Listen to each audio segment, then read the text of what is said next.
বৈশাখী উৎসব পালন করে কুয়েতের প্রবাসীরা। কুয়েতের মরুর বুকে শেবদি এলাকায় হিজিল রিসোর্টে পালিত হয় বৈশাখী আয়োজন।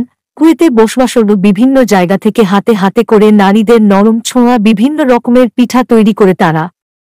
চোখে পড়ার মতো ছিল স্টলগুলি, যেখানে ছিল দেশীয় পিঠা, রসমালাই, হালিম, দই, ফুচকা সহ দেশীয় খাবারের সমাহার। বাসন্তী রং শাড়ি পরে তরুণীদের দেখা যায় মরুর বুকে, যেন এক খণ্ড বাংলাদেশের রূপ দেয় কুয়েতে। এমন আয়োজন চান কুয়েতে বসবাসরত অভিভাবক ও তরুণরা। দেশ ও গানে মাতিয়ে রেখেছিল দেশীয় শিল্পীগোষ্ঠী রবীন্দ্র নজরুল এর কণ্ঠশিল্পী ও বাদ্যযন্ত্র শিল্পীরা। আয়োজকরা প্রতিবারের মতো এবারও বৈশাখী অনুষ্ঠান আয়োজন করেন। আয়োজকরা ধন্যবাদ জানান ভাবিদের দেশীয় খাবার ও পিঠাপুলি স্টলগুলোতে আসার জন্য। আলাউদ্দি আলার সভাপতিতে প্রধান অতিথি বলেন, সব সময় এমন অনুষ্ঠানের পাশে থাকবেন ও তাদেরকে সহযোগিতা করবেন আবার অনুষ্ঠান আয়োজন করার জন্য। প্রবাসী শিল্পীদের পাশাপাশি কুয়েতে বসবাসরত শিশু ও তরুণ তরুণীরা দেশীয় গান ও নৃত্য করে আগত অতিথিদের মনে জায়গা করে নেয়।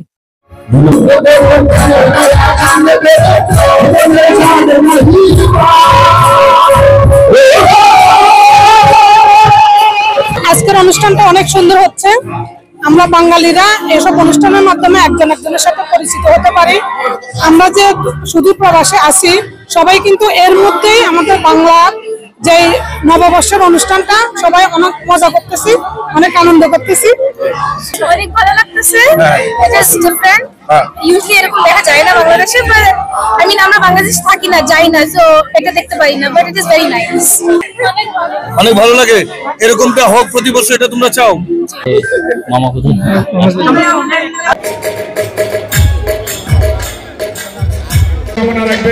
আমাদের মাঝে উপস্থিত আছেন আজকের এখানে অত্যন্ত গুণীজনেরা। আমাদের প্রত্যেক বছর এরকম একটা অনুষ্ঠান করি। গত বছর আমরা অনেক বড় করে অনুষ্ঠান করছিলাম, কিন্তু এইবার আমরা পারি নাই হলের জন্য, হলের জায়গা সীমিত। তবুও অনেক অনেক লোকজন এ জায়গায় আসছেন। প্রবাসে এই অনুষ্ঠান আমাদের জন্য এক টুকরা বৈশাখের মিলন মেলা।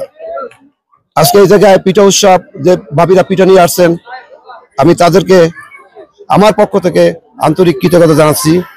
আশা করি ভাবিরা আমাদের এভাবে সহযোগিতা করবে। আমাদের এই প্রবাসে বাংলাদেশের এক টুকরা আজকে আমাদের বৈশাখী অনুষ্ঠানকে আলোকিত করে উঠিয়েছে, যেই জন্য আমরা আয়োজক কমিটিকে ধন্যবাদ জানাচ্ছি। আর এই ধরনের প্রোগ্রাম আমাদের প্রবাসে হওয়াটাই আমাদের জন্য খুবই একটা গৌরবের বিষয় এবং সৌভাগ্যের বিষয়। আমি আশা করি আমাদের বাংলাদেশ বিজনেস কাউন্সিল সময় সব সংগঠনের সাথে সহযোগিতা করে থাকে।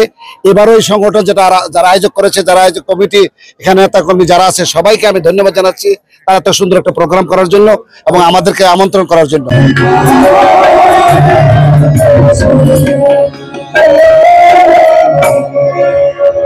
ধন্যবাদ।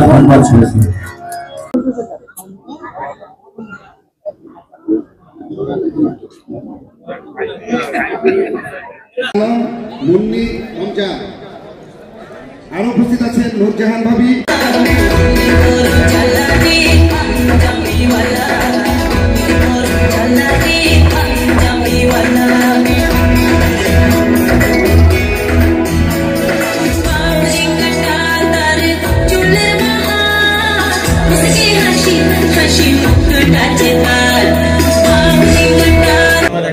একজন লোকের কথা মনে পড়ছিল, যে সংস্কৃতি গোষ্ঠী আমরা যারা গান পরিবেশন করছি তারই আজকের এই সার্ভিসের জন্য, এখানে উপস্থিত হওয়ার জন্য আমি আমার এই অনুষ্ঠান থেকে